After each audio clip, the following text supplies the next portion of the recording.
শুভ সন্ধ্যা বন্ধুরা, কেমন আছো সবাই? আজকে আবারও চলে এলাম তোমাদের সামনে একটা ছোট্ট মিনি ব্লগ নিয়ে। তো আমি এখনো তো আছি বাপের বাড়িতে, তাই আমাকে নিতে আমার বর চলে এলো আমাদের বাড়িতে, মানে আমার বাপের বাড়িতে। এখানে এসে সবারই বায়না যে আজকে বিরিয়ানি করে খাওয়াতে হবে, তাই বসে পড়লো বিরিয়ানি বানাতে।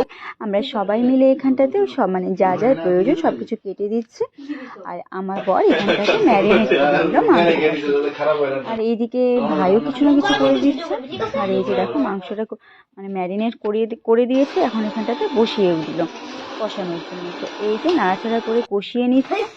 আর মাও এদিকে বেটে দিল, মানে গরম মশলাটা এখানটাতে ভেজে এখন বেটে দিচ্ছে মাংসতে দেবে বলে। এখানে এই যে মাংসটা এখানে নাড়াচাড়া করছে, আর আমি বারবার বলছিলাম যে মাংসটা নাকি কালার আসবে না ভালো।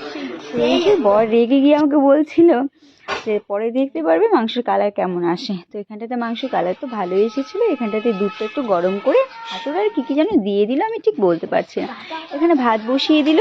এই যে ভাত হচ্ছে কি হয়নি সেটা বারবার দেখছিল। এই যে ভাতটা এখন এখানটাতে নামিয়ে নিচ্ছে।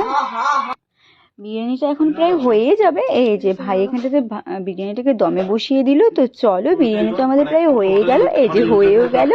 আর আমরা এখানটাতে সবাই মিলে খেতেও বসে গেছি। আমাদের মানে সবার আগে খেতে বসেছে নীল।